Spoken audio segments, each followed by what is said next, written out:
Sa ngalan ng Ama, ng Anak at ng Espiritu Santo. Amen. Amen. Ang pagpapala ng ating Panginoong Heso Kristo, ang pag-ibig ng Diyos Ama, at ang pakikipagkaisa ng Espiritu Santo, naway sumainyong lahat. At sumaiyo rin. Mga kapatid, tayo mga lingkod na walang kabuluhan, na gumaganap lamang kung ano ang nararapat. Upang maging marapat tayong gumanap sa banal na pagdiriwang, aminin natin ang ating mga kasalanan. Inaamin ko sa makapangyarihang Diyos at sa inyo mga kapatid, na lubha akong nagkasala sa isip, sa salita at sa gawa, at sa aking pagkukulang. Kaya isinasamo ko sa mahal na Birheng Maria, sa lahat ng mga anghel at mga banal, at sa inyo mga kapatid na ako'y panalangin sa Panginoong ating Diyos. Kaawaan tayo ng makapangyarihang Diyos. Patawarin tayo sa ating mga kasalanan at patnubayan tayo sa buhay na walang hanggan. Amen. Panginoon, kaawaan mo kami. Panginoon, kaawaan mo kami. Kristo, kaawaan mo kami. Kristo, kaawaan mo kami. Panginoon, kaawaan mo kami. Panginoon, kaawaan mo kami. Gloria in excelsis Deo.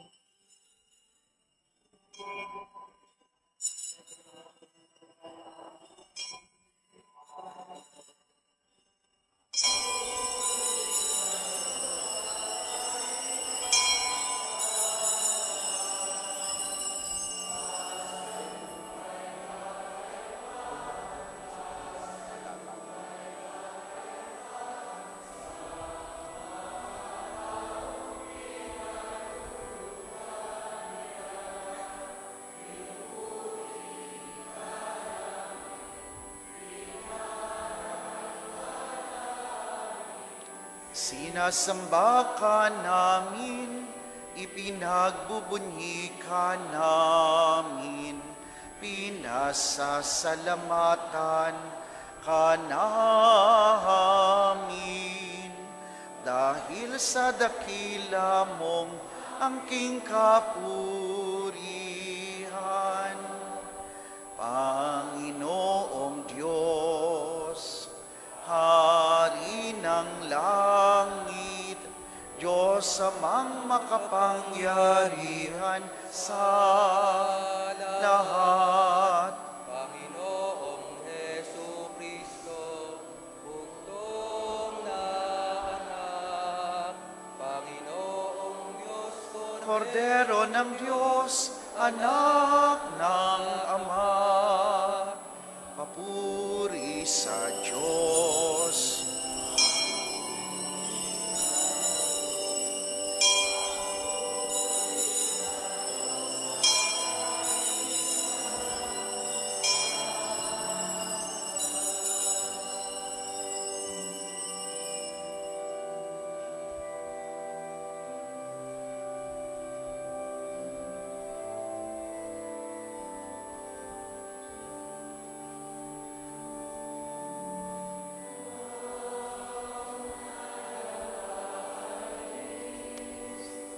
Ng mga kasalanan ng sanlibutan.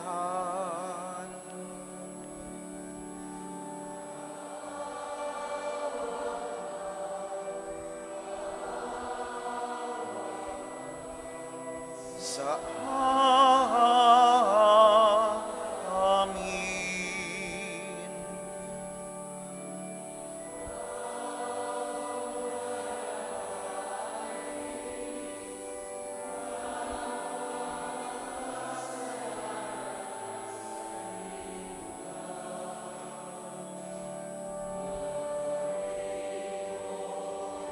Ang aming kahilingan, tanggapin mo ang aming kahilingan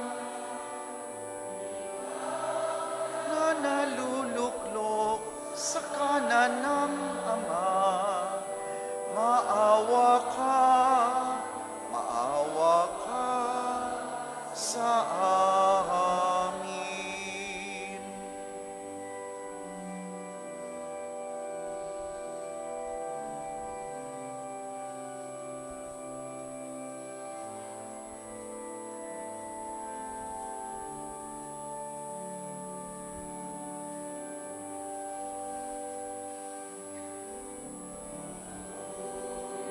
Sa Diyos, papuri sa Diyos.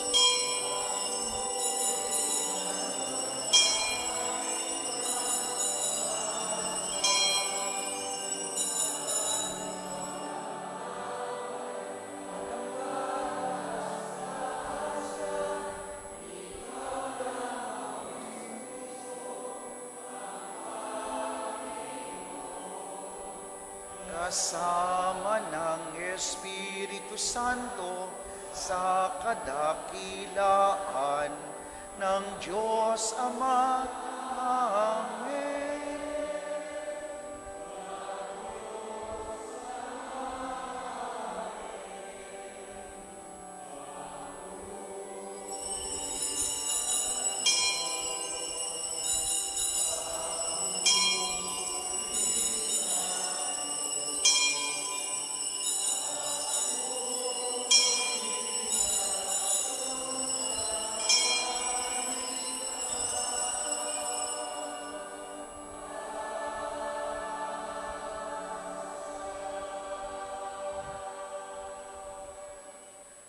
Manalangin tayo.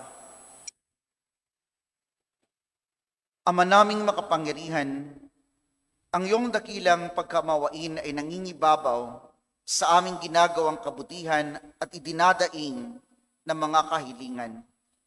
Ang kagandahang loob mo sa amin ay gawin mong mag-umapaw upang kasalanang ipinangangambang ihingi ng kapatawaran ng budhi naming takot na ikaw ay kapitan, ay iyong patawarin ng lubusan at ang pinag-aalangan naming hilingin sa pagdarasal ay iyong pagbigyang aming makamtan sa pamamagitan ni Jesucristo kasama ng Espiritu Santo magpasa walang hanggan. Amen.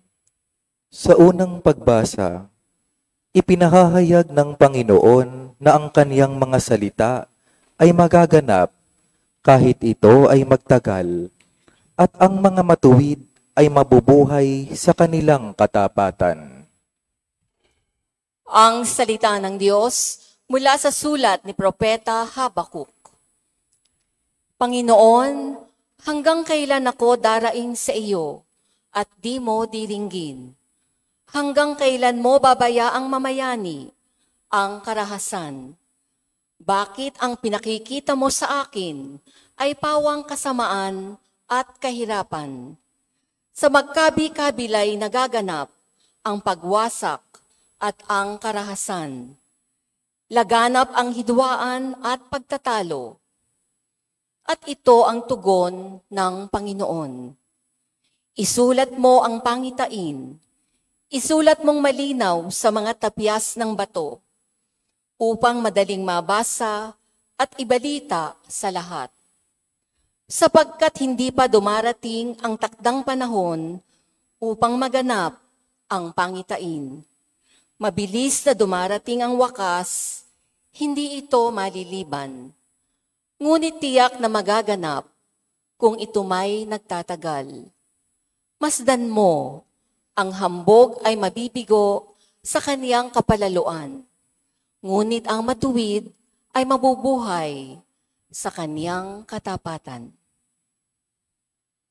Ang salita ng Diyos. Salamat sa Diyos. Panginooy inyong dinggin, huwag niyo siyang salungatin. Panginooy inyong dinggin, huwag niyo siyang salungatin. Tayo ay lumapit sa ating Panginoon. Siya ay awitan, ating papurihan. Ang batong kublihan natit kalakasan. Tayo ay lumapit sa kaniyang harapan na may pasalamat. Siya ay purihin ng mga awiting may tuwa at galak. Panginooy inyong dinggin, huwag niyo siyang salungatin. Tayo ay lumapit sa kaniya'y sumamba at magbigay galang. Lumuhod sa harap nitong Panginoong sa ati lumalang. Siya ang ating Diyos, tayo ay kalinga niyang mga hirang, mga tupa tayong inaalagaan. Panginooy inyong dinggin, huwag niyo siyang salungatin. Ang kaniyang salita ay ating pakinggan, iyang inyong puso'y huwag patigasin. tulad ng ginawa ng inyong magulang nang nasa Meriba sa ilang ng Masa. Ako ay tinuksot doon ay sinubok ng inyong magulang, bagamat nakita ang aking ginawang silang nakinabang. Panginooy inyong dinggin, huwag niyo siyang salungatin.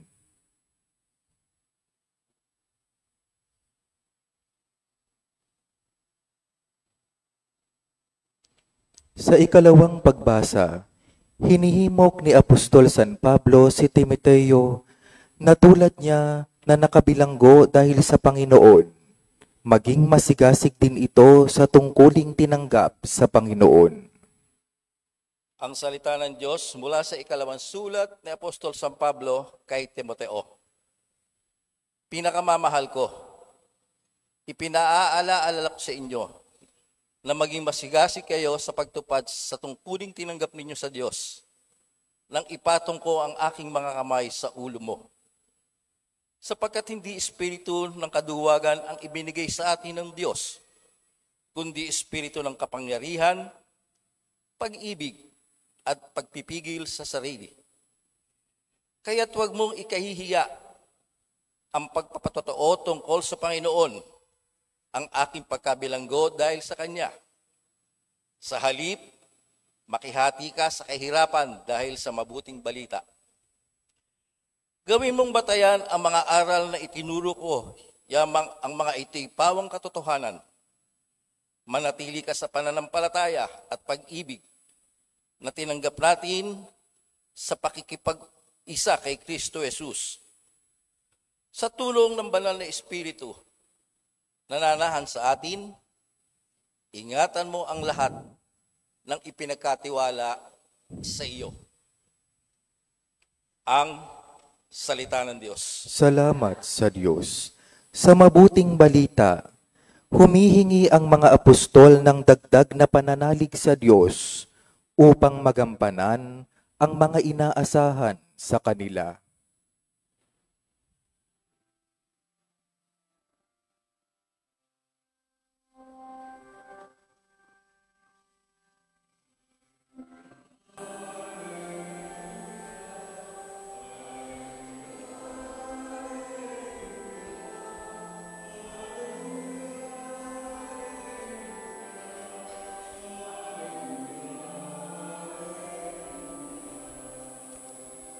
Balita sa inyong ay salita ng Panginoon, iiral habang panahon.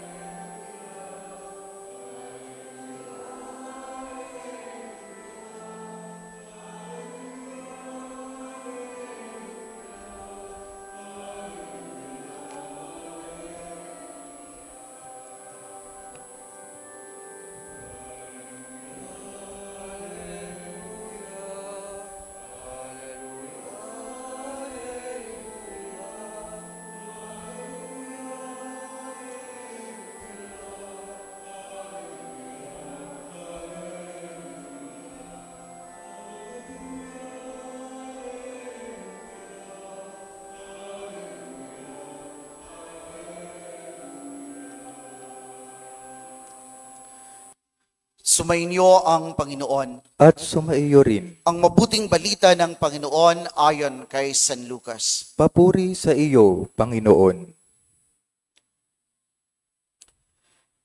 Noong panahong iyon, sinabi ng mga apostol sa Panginoon, dagdagan po ninyo ang aming pananalig sa Diyos. Tumugon ng Panginoon, kung maging sinlaki man lamang ng butil ng mustasa ang inyong pananalig sa Diyos, masasabi nyo sa puno ng sikomorong ito, mabunot ka at matanim sa dagat, at tatalima ito sa inyo. Ipalagay natin kayo may aliping nag-aararo o nagpapastol kaya ng tupa. Pagkagaling niya sa bukid, sasabihin ba ninyo sa kanya, halika at nang makakain ka na? Hindi. Sa halip ay ganito ang sinasabi ninyo, ipaghanda mo ako ng hapunan, magbihis ka, at silbihan mo ako habang ako'y kumakain. Kumain ka pagkakain ko. Pinasasalamatan ba ang alipin dahil sa ginawa niya ang iniutos sa kanya? Gayon din naman kayo, kapag nagawa na ninyo ang lahat ng iniutos sa inyo, sabihin ninyo, kami mga aliping walang kabuluhan. Tumupad lamang kami ng aming tungkulin. Mga kapatid, ang mabuting balita ng Panginoon. Pinupuri ka namin, Panginoong Hesukristo. Magandang umaga po sa inyong lahat. Batiin natin ang ating mga katabi ng magandang umaga. 27th Sunday in Ordinary Time. Sa ating pagninilay po ngayong linggong ito, gusto kong ituon natin ang ating pansin sa mabuting balita kung saan ang mga alagad ay nagsabi sa ating Panginoon, Lord, increase our faith. Panginoon, dagdagan po ninyo ang aming pananalig. Sa mabuting balita ayon kay San Marcos, medyo hindi maganda yung image ng mga alagad, especially with regards to faith. Kasi nga para bang ang bagal-bagal umunawa, no? Minsan pa nga, ang ating Panginoon pang nagsasabi sa kanila, lalong higit nung sila'y papasok na sa lungsod ng Jerusalem, ang Panginoon pa nga nagsasabi sa kanila, have faith. Magkaroon kayo, manalig kayo. Bakit? Kasi, ano nga bang mangyayari sa lungsod ng Jerusalem? Pagpasok ng ating Panginoon, di ba't doon iaalay ni Jesus ang kanyang buhay? At alam natin, yung mga alagad habang naglalakbay, they were following Jesus, and some of them, iba yung intention of following Jesus. Hindi nila alam na ang akala nila, magiging sikat, magkakaroon ng kapangyarihan. Subalit yun nga, ano ang masasaksihan nila?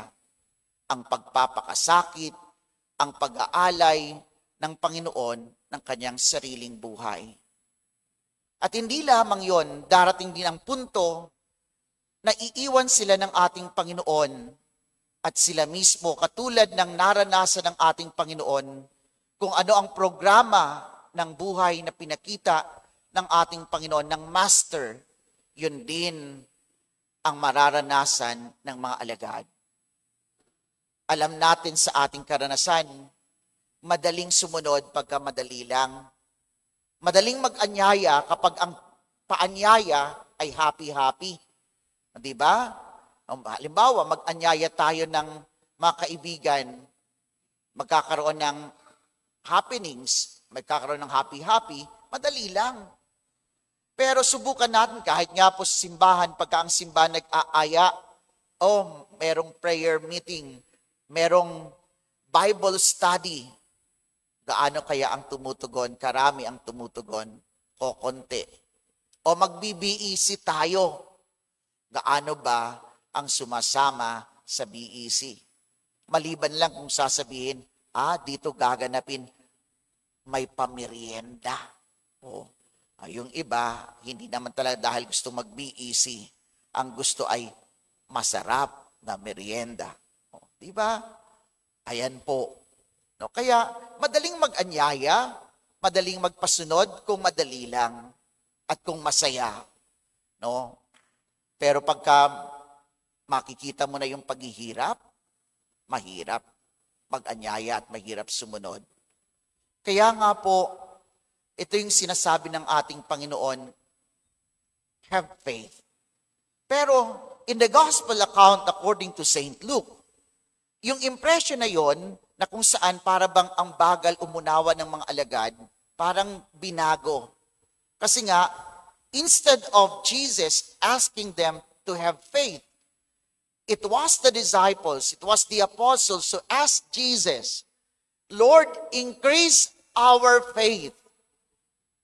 Panginoon, dagdagan po ninyo ang aming pananalig. At sabi ko nga sa inyo, bakit kailangan ng karagdagan na pananalig?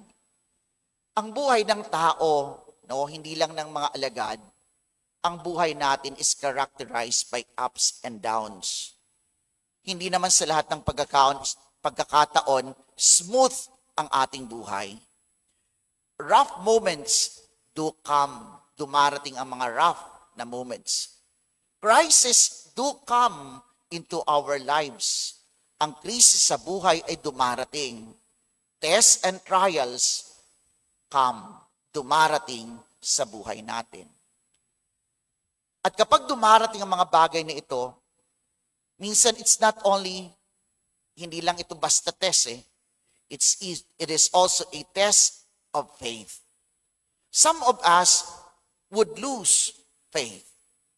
Some of us, yung pananampalataya would be shaken, no? Parang nililindol, no? Mayayanig, no? Kaya nga po, katulad ng mga alagad, we should also ask, Lord, increase our faith. No?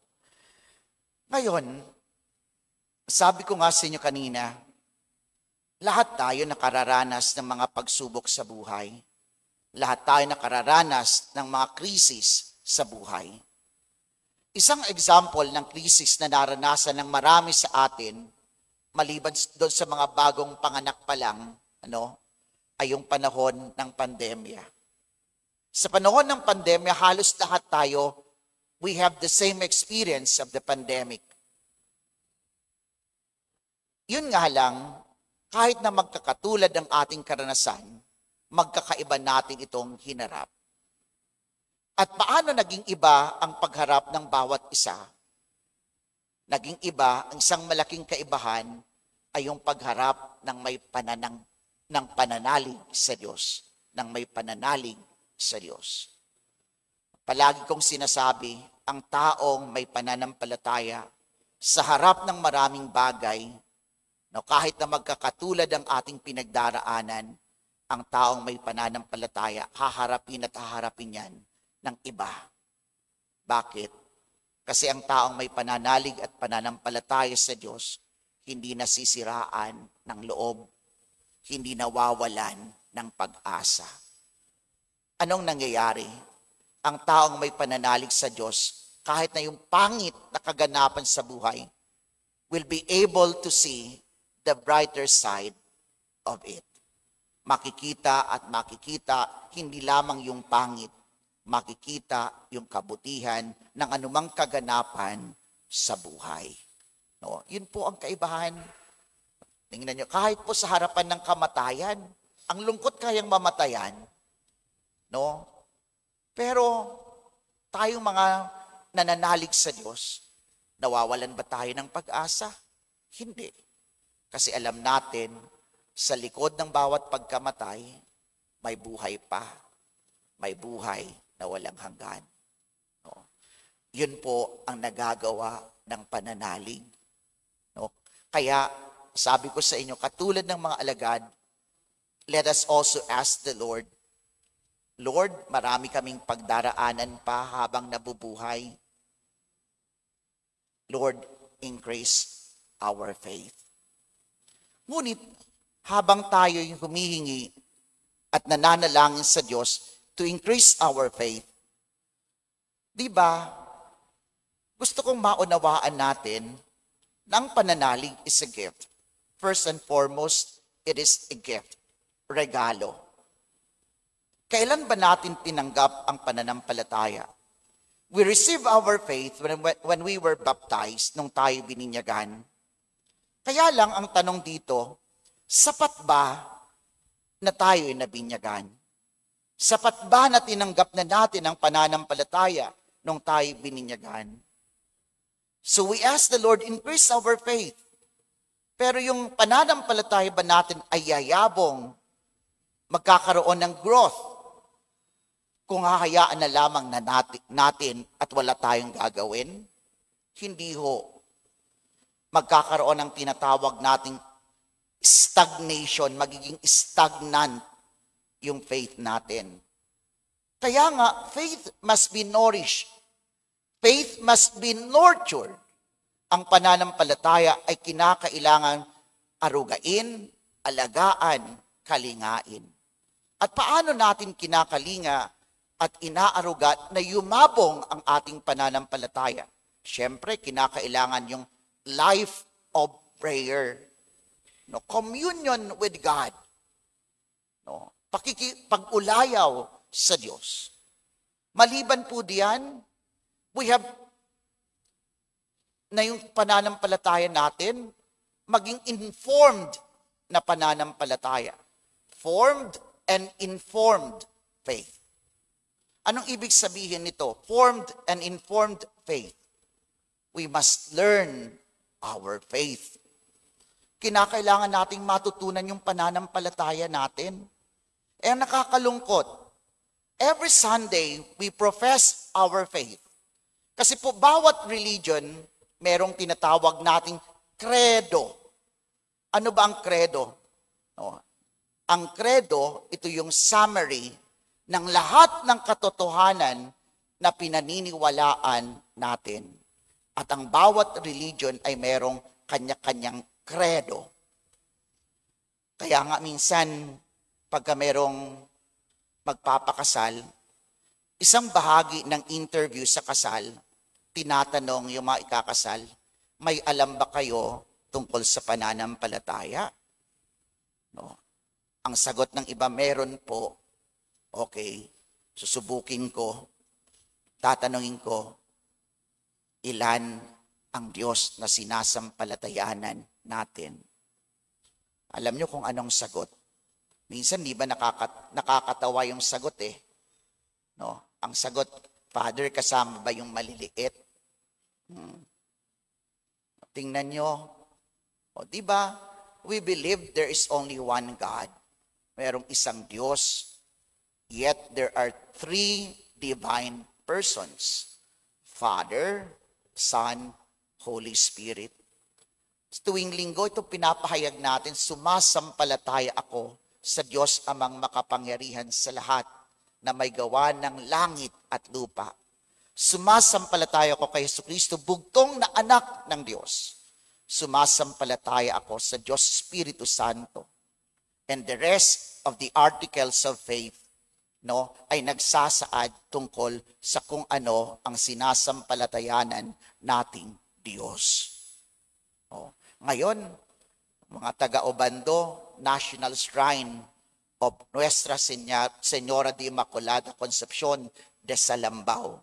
O ano ngayon ang Immaculada Concepcion? No? O, alam natin si Mama Mary ang Immaculada Concepcion. It is the Blessed Virgin Mary. Ngunit anong kahulugan ng Immaculada Concepcion? No. Tinatanong ko, sino ang naglihi? Sabi nila si Mama Mary ang naglihi. Hindi.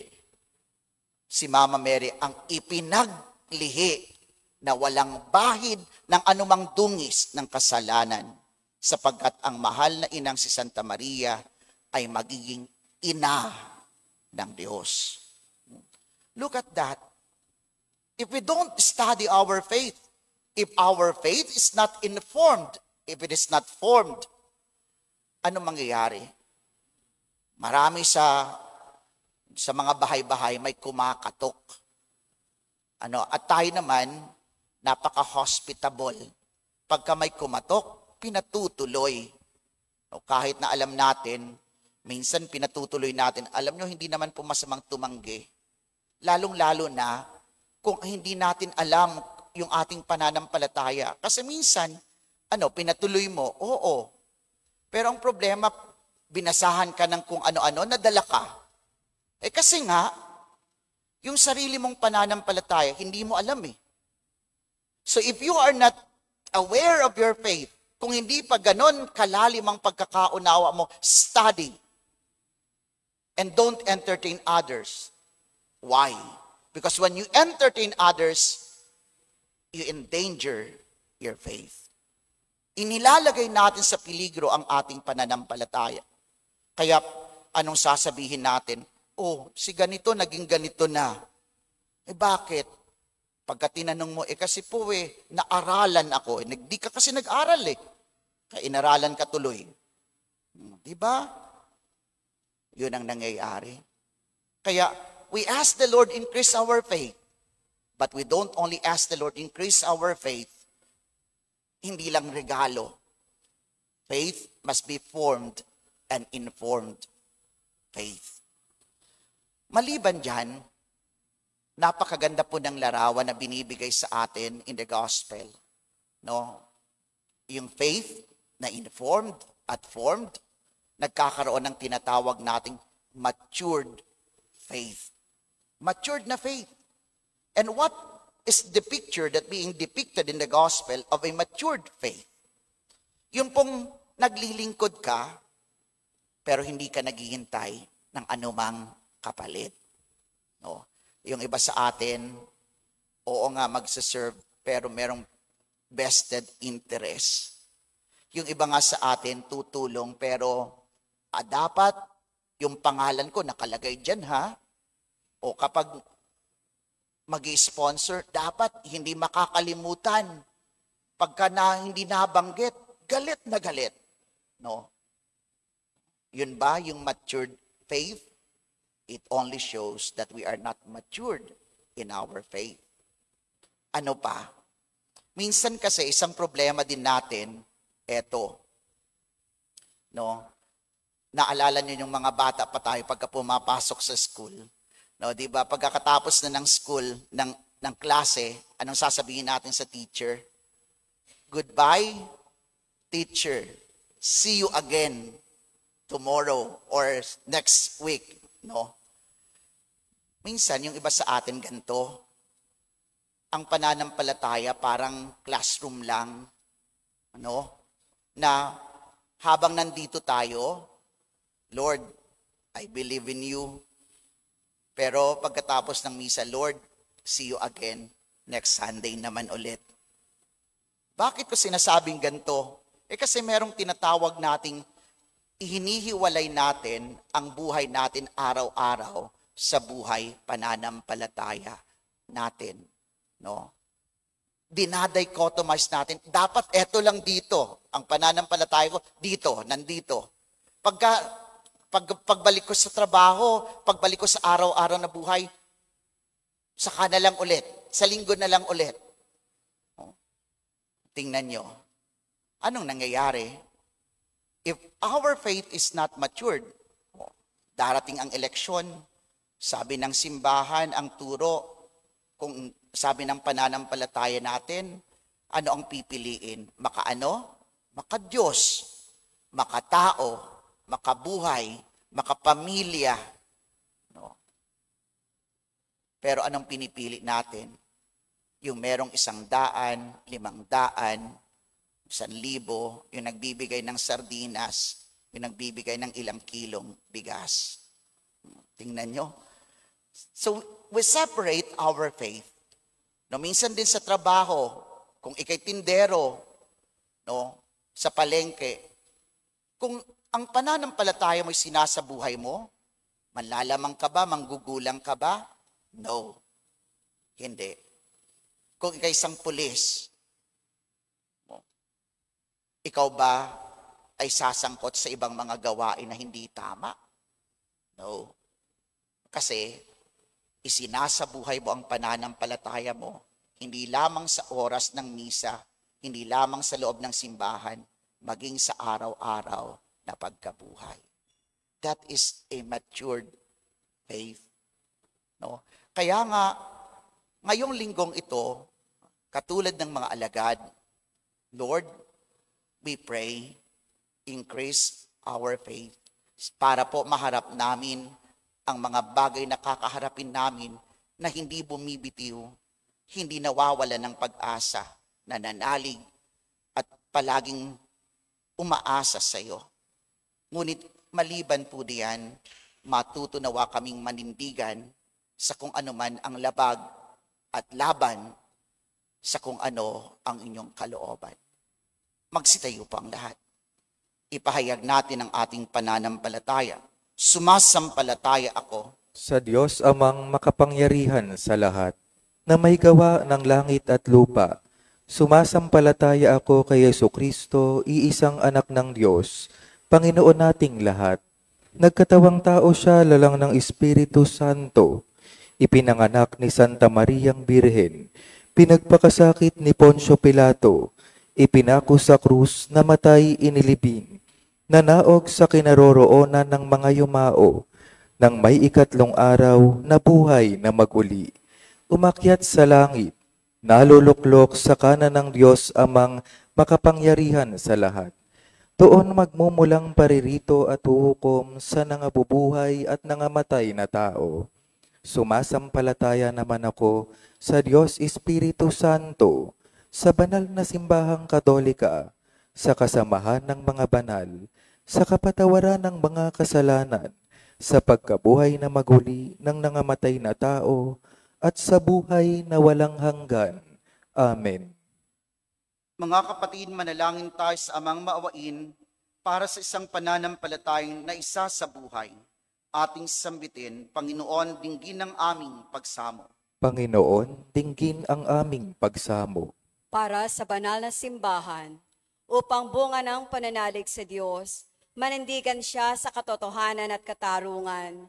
Manalangin tayo sa Panginoon. Panginoon, dinggin ang aming pagsamo. Para sa mga nasa pamahalaan, upang isulong nila ang tapat at mapagmalasakit na paglilingkod, manalangin tayo sa Panginoon. Panginoon, dinggin ang aming pagsamo. Para sa mga namamanginoon sa pera, kapangyarihan at mapagsamantalang ugnayan, upang gisingin sila ng Diyos sa kanilang maling paniniwala, manalangin tayo sa Panginoon. Panginoon, dinggin ang aming pagsamo. Para sa ating mga nagsasalo sa banal na piging, upang magtulak ito sa pakikisangkot sa pagsawata, sa korupsyon, sa ating lipunan, manalangin tayo sa Panginoon. Panginoon, dinggin ang aming pagsamo. Para sa mga kapatid nating yumao, upang silang namuhay ayon sa pananampalataya, ay magkamit ng buhay na walang hanggan, manalangin tayo sa Panginoon. Panginoon, dinggin ang aming pagsamo. Amang mapagmahal, dinggin ang aming panalangin may pananampalataya. Tulungan mong matupad namin bilang mga aliping walang kabuluhan ang aming tungkulin sa pamamagitan ni Jesucristong aming Panginoon, magpas sa walang hanggan. Amen.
as we have this bread to offer, which is His gift, He has given, it will become for us.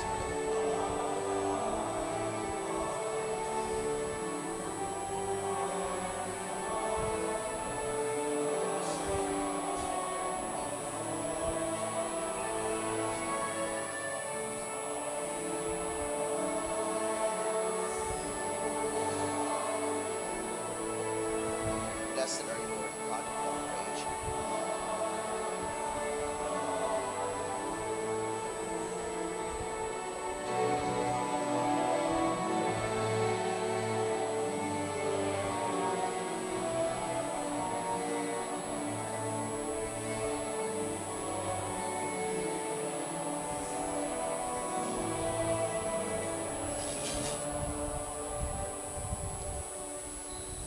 Manalangin kayo mga kapatid upang itong ating paghahain ay kalugdan ng Diyos amang makapangyarihan. Tanggapin nawa ng Panginoon itong paghahain sa iyong mga kamay, sa kapurihan niya at karangalan, sa ating kapakinabangan at sa buong sambayanan niyang banal. Ama naming lumikha, tanggapin mo ang paghahain ng mga alay na iyong inihabilin at sa pagdiriwang ng dapat naming ganapin, ang kabanalan ng iyong pagliligtas na way sumaamin sa pamamagitan ni Jesucristo kasama ng Espiritu Santo, magpa sa walang hanggan. Amen. Sumainyo ang Panginoon. At sumaiyo rin. Itaas sa Diyos ang iyong puso at diwa. Itinaas na namin sa Panginoon. Pasalamatan natin ang Panginoong ating Diyos. Marapat na siya ay pasalamatan. Ama naming makapangyarihan, tunay ngang marapat na ikaw ay aming pasalamatan sa pamamagitan ni Jesucristo na aming Panginoon. Utang na loob ang nagbubunsod upang gunitain ang kamatayan niya para kami buhayin. Pagtitiwala ang sanhi ng ligayang di malilimot. Sa pagkabuhay niyang sa aming kaloob, pag-asa ang dahilan ng pagiging handa para sa pagbabalik niyang totoong dakila. Kaya kaisa ng mga anghel na nagsisiawit ng papuri sa iyo, nang walang humpay sa kalangitan, kami nagbubunyi sa iyong kadakilaan.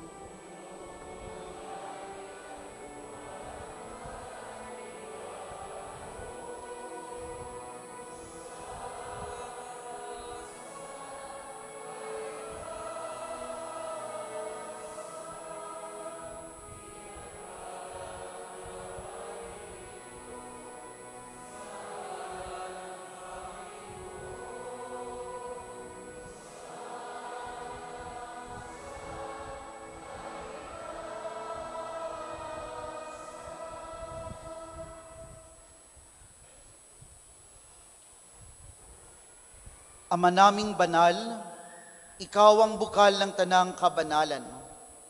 Kaya't sa pamamagitan ng iyong Espiritu gawin mong banal ang mga kaloob na ito upang para sa aming maging katawan at dugo ng aming Panginoong Jesucristo. Bago niya pinagtiis ang kusang loob na maging handog, hinawakan niya ang tinapay.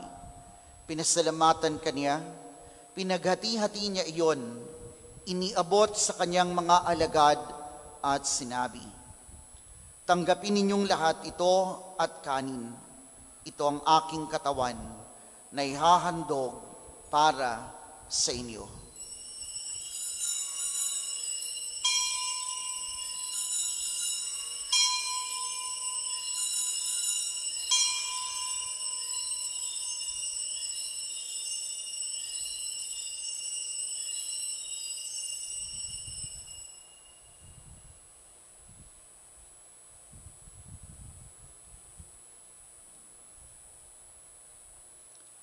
Gayun din naman nung matapos ang hapunan, hinawakan niya ang kalis. Muli kanyang pinasalamatan, iniabot niya ang kalis sa kanyang mga alagad at sinabi, "Tanggapin ninyong lahat ito at inumin. Ito ang kalis ng aking dugo, ng bago at walang hanggang tipan. Ang aking dugo nibubuhos para sa inyo at para sa lahat, sa kapagpapatawad ng mga kasalanan. Gawin ninyo ito sa pag-alala sa akin.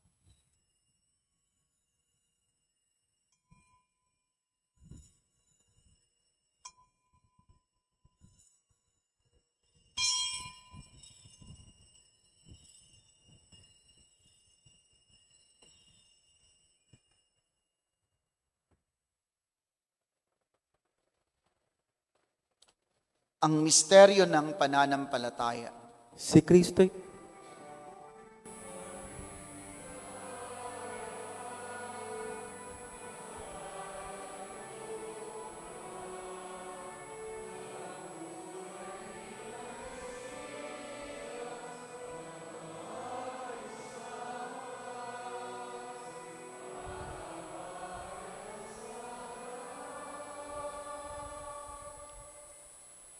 Ama, ginagawa namin ngayon ng pag-alala sa pagkamatay at muling pagkabuhay ng iyong anak.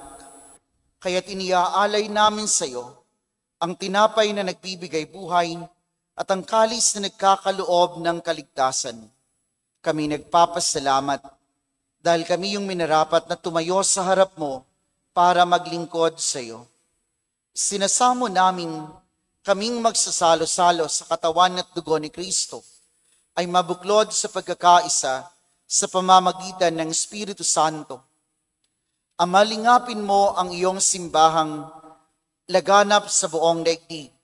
Puspusin mo kami sa pag-ibig. Kaisa ni Leon na aming Papa at ni Dennis na aming Obispo at ng Tanang Kaparian. Alalahanin mo rin mga kapatid naming nahimlay nang may pag-asang sila'y muling mabubuhay. Gayon din ang lahat ng mga pumanaw. Kaawaan mo sila at patuloyin sa iyong kaliwanagan.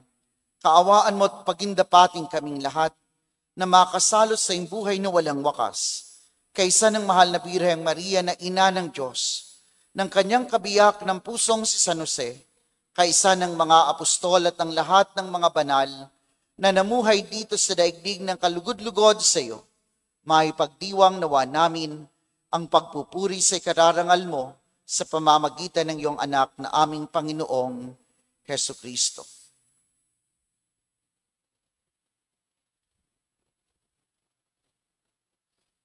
Sa pamamagitan ni Kristo kasama niya at sa Kanya, ang lahat ng parangal at papuri sa iyo, Diyos Amang makapangyarihan, kasama ng Espiritu Santo, magpasa walang hanggan.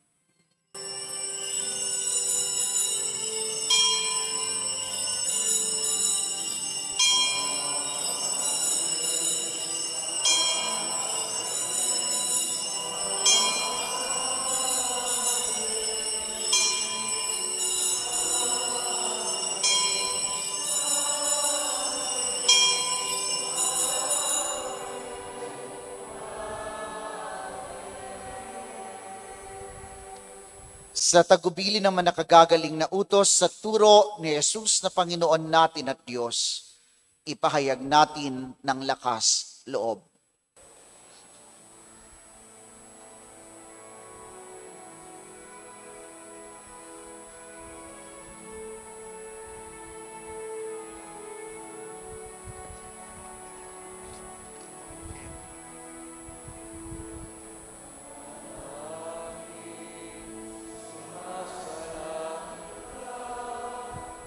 Sambahin ang ngalan mo, mapasa amin ang kaharian mo, sundin ang loob mo.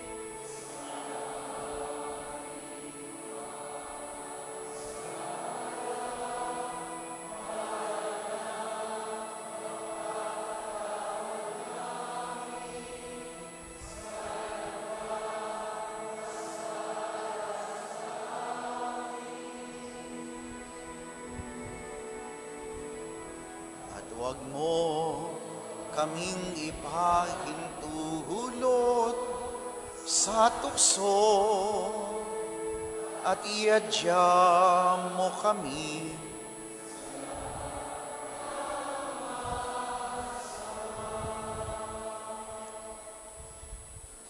hinihiling namin kami i-adjust sa lahat ng masama. Pagkalooban ng kapayapaan, araw-araw iligtas sa kasalanan at ilayo sa lahat ng kapahamakan. Samantalang aming pinananabikan ang dakilang araw ng pagpapahayag ng tagapagligtas naming si Hesu Kristo. Sapagkat iyong kaharian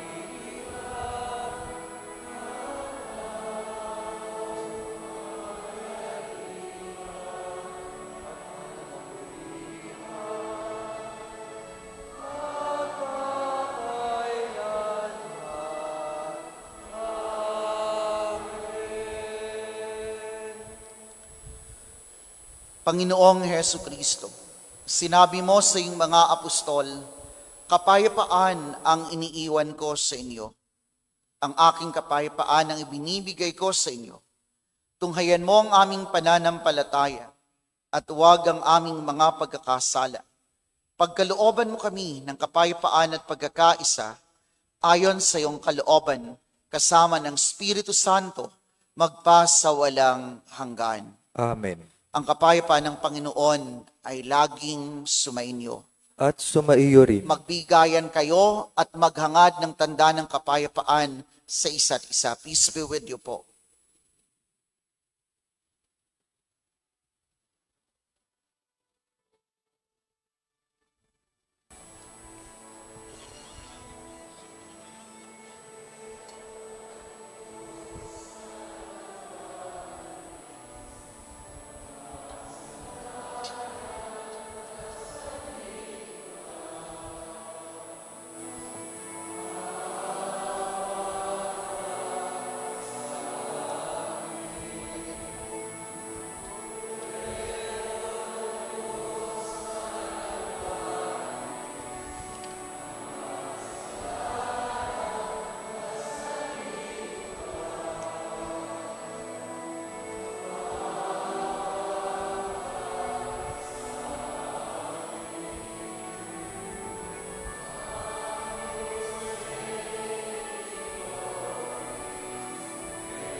Ito ang kordero ng Diyos. Ito ang nag-aalis ng mga kasalanan ng sanlibutan. Mapalad tayong lahat ng mga inaanyayahan sa kanyang piging. Panginoon, hindi ako karapat-dapat na magpatuloy sa iyo, ngunit sa isang salita mo lamang ay gagaling na ako.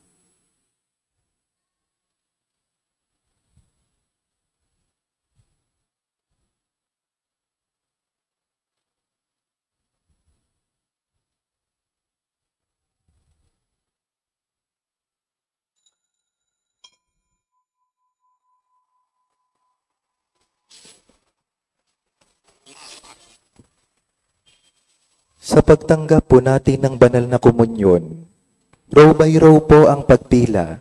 Hintayin ang hudyat ng mga ostya rites bago tumayo.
Manalangin tayo.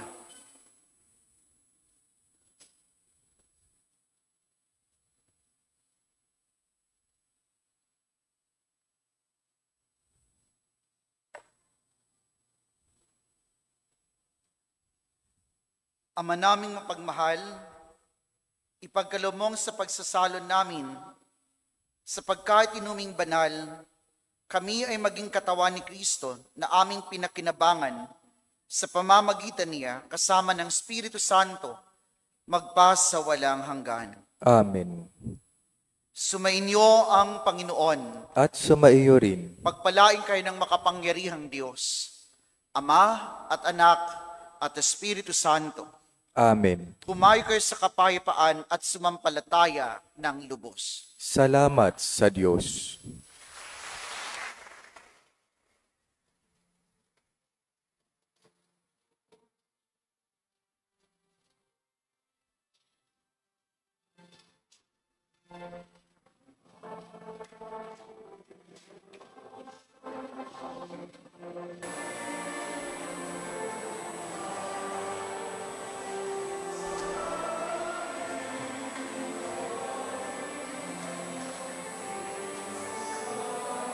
Ano ba to?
Sa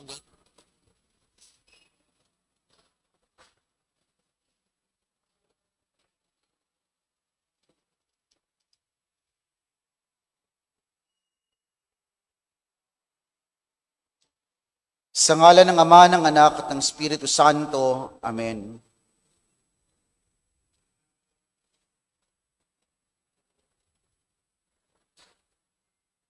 Ang salita ng Diyos mula sa aklat ng Exodo. Igalang niyo ang inyong ama at ina, sa gayoy mabubuhay kayo ng matagal sa lupain na binigay ko sa inyo. Ang salita ng Diyos. Salamat sa Diyos. Ang mga ugnayan sa loob ng mga mag-anak ay kinapapalooban ng pagkakaisa ng damdamin, pagmamahalan at kapayapaan na nagbubuhat sa pagitan ng kaisahan ng banal na mag-anak. Ang pamilya ay isang pamayanang natatangi na may layuning magtulungan upang mas mapalalim ang ugnayan ng mag-anak. Ang mga anak ay dapat gumalang, magpasalamat, sumunod ng wasto at tumulong sa kanilang mga magulang para sa ikabubuti at pagkakaisa ng buong buhay ng mag-anak. Ang mga magulang ay may tungkuling hubugin ang kanilang mga anak sa pananampalataya, sa pananalangin at sa kabanalan, at pangalagaan ang mga pangangailangang material at espiritual ng kanilang mga supling.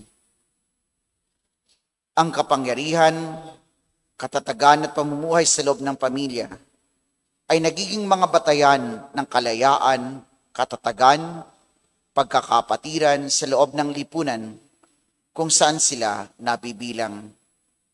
Ang mag-anak ay pamayanang mula sa pagsilang ay may simulaing moral, paggalang sa Diyos at wastong paggamit sa kalayaan at buhay. Manalangin tayo. Ama naming mapagmahal, tunay na kabilang ka sa aming pamilya. Ikaw ang siyang bumubuhay at gumagabay sa aming landas. Ikaw ang siyang hari sa aming tahanan at tanging tanggulan namin sa lahat ng panganib at tukso. Lukuban nawa kami ng Espiritu Santo upang aming pamilya ay mabuklod sa pagmamahalan at pag-uunawaan, pagpapatawaran at paglilingkod sa isa't isa. Naway magningning ang iyong kadakilaan sa aming tahanan at magsilbing liwanag ang aming pamilya sa lahat ng mag-anak sa aming pamayanan at naway makilala ka ng mga tao sa pamamagitan ng pamumuhay naming kasama sila. Tumulad nawa kami sa mahal na Birheng Ina naming lahat na siyang pangunahing huwaran sa pagsunod sa iyong banal na kalooban, kaisa ni na San Pascual Bailon at Santa Clara ng Assisi. Sa kanilang makaanak na pagmamahal sa iyo, hinihiling namin to sa pamamagitan ni Jesucristo ang aming Panginoon. Amen. Luwalhati sa Ama, sa Anak at sa Espiritu Santo. Sumainyo ang Panginoon. Pagpalain kayo ng makapangyarihang Diyos, Ama at Anak at Espiritu Santo.